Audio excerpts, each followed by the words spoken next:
नमस्कार दोस्तों, welcome to study of point. आज हम पढ़ेंगे 27 जून 2026 के कुछ महत्वपूर्ण करंट अफेयर जो अपनी आगामी परीक्षाओं के लिए बेहद इम्पोर्टेंट है। तो शुरू करते हैं।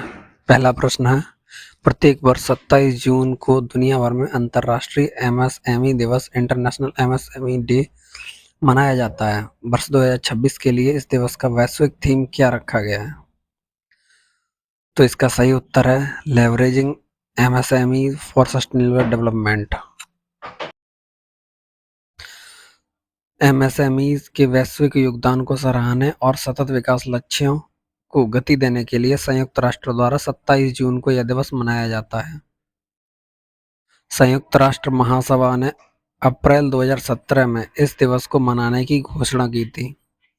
एमएसएमई क्षेत्र वैश्विक स्तर पर लगभग 70% रोजगार और 50% जीडीपी का प्रतिनिधित्व करता है। भारत सरकार के वर्तमान केंद्रीय एमएसएमई मंत्री जीतन राम मांझी जी हैं। अगला प्रश्न है, 26-27 जून 2026 को आयोजित Indian Asian green hydrogen summit की मेजबानी भारत के किस शहर में की गई? इसका सही उत्तर है विशाखापत्तनम। शिखर सम्मेलन का फोकस ग्रीन हाइड्रोजन के उत्पादन, भंडारण और आपूर्ति श्रृंखला को मजबूत करना है। भारत का राष्ट्रीय हरित हाइड्रोजन मिशन वर्ष 2030 तक 5 MMT वार्षिक उत्पादन का लक्ष्य रखता है। आसियान का मुख्यालय जकार्ता, इंडोनेशिया में है। इसमें 10 सदस्य देश शामिल हैं। अगला प्रश्न है, भारत और किस देश ने जून 2026 में डिजिटल पब्लिक इंफ्रास्ट्रक्चर DPI और UPI भुगतान प्रणाली को लागू करने के लिए एक ऐतिहासिक तकनीकी सहयोग समझौते पर हस्ताक्षर किए हैं? इसका सही उत्तर है पेरू। दक्षिण अमेरिकी देश पेरू ने अपने नागरिकों के लिए वित्तीय समावेशन को बढ़ावा देने के लिए भारत के इंडिया स्टैक और UPI मॉडल को अपने देश में अपनाने का निर्णय लिया है। पेरू दक्षिण अमेरिका का पहला देश बन गया है जो आधिकारिक तौर पर भारत की UPI तकनीक का उपयोग करके घरेलू तत्काल भुगतान नेटवर्क बनाएगा। अगला प्रश्न है, वर्ल्ड इकोनॉमिक फोरम द्वारा जून 2026 में जारी ग्लोबल एनर्जी ट्रांजिशन इंडेक्स में भारत को कौन सा स्थान प्राप्त हुआ है? इसका सही उत्तर है 62वां स्थान। नवीकरणीय ऊर्जा के बुनियादी ढांचे में तेजी से सुधार और कार्बन उत्सर्जन को नियंत्रित करने के प्रयासों के चलते भारत इस सूचकांक में 62वें स्थान पर पहुंच गया है। इस सूचकांक में शीर्ष स्थान पर स्वीडन रहा है।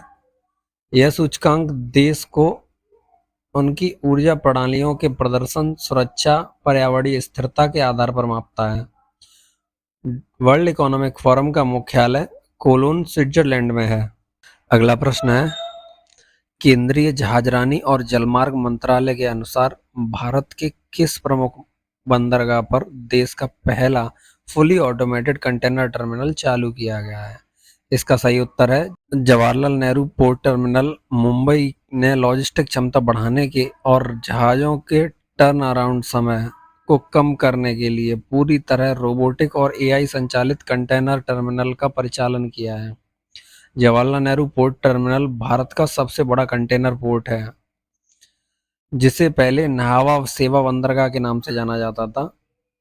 यह कदम भारत के सागरमाला प्रोग्राम के आधुनिकीकरण लक्ष्यों के तहत उठाया गया है।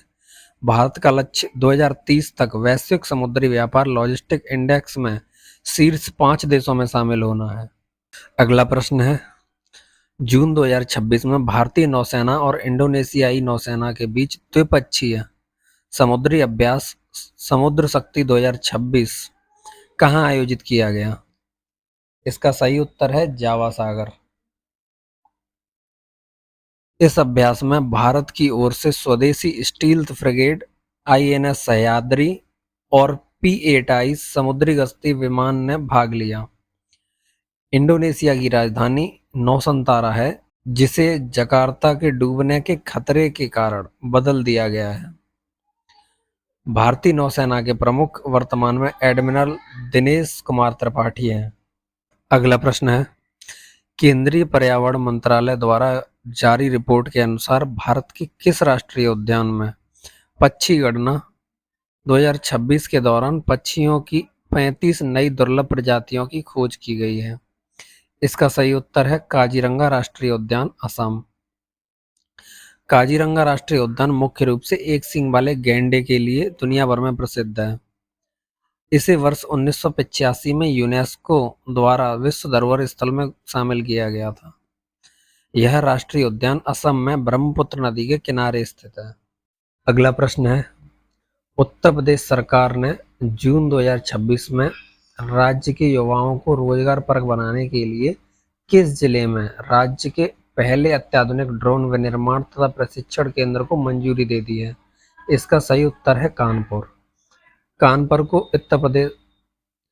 को उत्तर प्रदेश का मैनचेस्टर भी कहा जाता है। यह राज्य का प्रमुख औद्योगिक केंद्र है। वर्तमान में उत्तर प्रदेश की तकनीकी शिक्षा और कौशल विकास मंत्री आशीष पटेल हैं।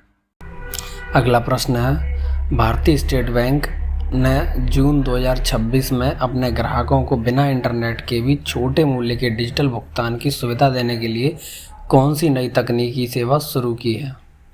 इसका सही उत्तर है यूपीआई लाइटेक्स एसबीआई वॉलेट। एसबीआई ने एनपीसीआई के सहयोग से यूपीआई लाइटेक्स सेवा को अपने योनो ऐप पर एकीकृत किया है, जो नियर फील्ड कम्युनिकेशन का उपयोग करके बिना नेटवर्क के भी लेन देन सक्षम बनाती है।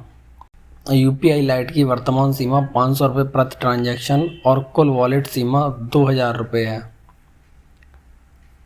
एसबीआई का मुख्यालय मुंबई में है और भारत का सबसे बड़ा सार्वजनिक क्षेत्र का वाणिज्यिक बैंक है। भारतीय स्टेट बैंक के वर्तमान अध्यक्ष चल्ला श्रीनिवासुलु शेट्टी हैं। अगला प्रश्न है, जून 2026 में भारतीय नौसेना के स्वदेशी गाइडेड मिसाइल डिस्ट्रॉयर और लंबी दूरी के समुद्री गश्ती विमानों ने प्रशांत महासागर क्षेत्र में आयोजित किस दुनिया के सबसे बड़े बहुराष्ट्रीय नौसैनिक अभ्यास में भाग लिया है? इसका सही उत्तर है रिम्पैक 2026। रिम्पैक अभ्यास की शुरुआत वर्ष 1971 में हुई थी। यह प्रत्येक 2 वर्ष में आयोजित किया जाता है। इस अभ्यास का नेतृत्व अमेरिकी नौसेना के प्रशांत वेडे द्वारा किया जाता है। वर्तमान में भारतीय नौसेना प्रमुख एडमिरल दिनेश कुमार त्रिपाठी हैं।